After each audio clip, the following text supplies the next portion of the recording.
అదే RTV app వార్తల్ని క్షణాల్లో చదివే అవకాశం ఉంటుంది. ఒక న్యూస్ పేపర్, ఒక టెలివిజన్ ఛానల్ మీ చేతుల్లో ఎప్పుడూ ఉంటాయి.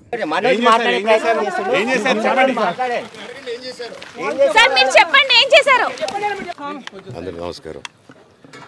నేను ఆస్తి కోసమో డబ్బు కోసమో ఈ పోరాటం చేయట్లేదు. ఎందుకంటే ఇది పోరాటం కూడా కాదు, ఇది ఆత్మగౌరవానికి సంబంధించింది, నా భార్య పిల్లల సేఫ్టీకి సంబంధించింది. ఇది నాతో ఒక మగాడిగా నాతో డైరెక్ట్గా వచ్చి నాతో ఏం చేసినా పర్వాలేదు. నా భార్య పేరు ఇంక్లూడ్ చేయడం, నన్ను తొక్కేదానికి, నా 7 నెలల పాపని ఇంక్లూడ్ చేయడం, నా బిడ్డలు ఇంట్లో ఉండగానే అలా బిహేవ్ చేయడం కరెక్ట్ కాదు. ఈరోజు పోలీస్ దగ్గరికి నేను వెళ్ళి ప్రొటెక్షన్ అడిగాను. నేను మొన్న వచ్చి అడిగినప్పుడు మీకు అన్ని ఎవిడెన్స్లు ఇస్తాను.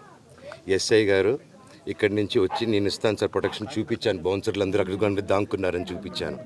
అది కొంచెం చూసి ఓకే సార్ మీరు ధైర్యంగా ఉండండి, మేము ఎక్కడికి వెళ్ళట్లేదని చెప్పి మాట్లాడి పారిపోయారు. ఇప్పుడు కానిస్టేబుల్స్ వచ్చి అందరూ నా మనుషులను అందరినీ భయపించి ఇప్పుడు వాళ్ళ పేర్లు తీసుకొని బెదరగొట్టి మా మనుషులు పంపించేసి వేరే బాడీ గార్డ్ లోపల పంపించున్నారు సార్.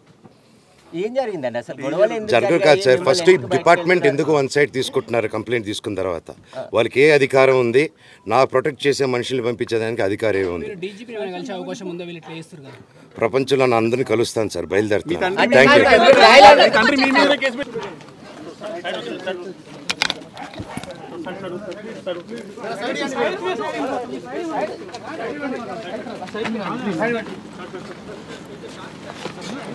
మరిన్ని వీడియోస్ కోసం ఛానల్ ని సబ్స్క్రైబ్ చేయండి. లేటెస్ట్ అప్డేట్స్ కోసం వాట్సాప్ ఛానల్ ని ఫాలో అవ్వండి. ఆ లింక్ డిస్క్రిప్షన్ లో ఉంది.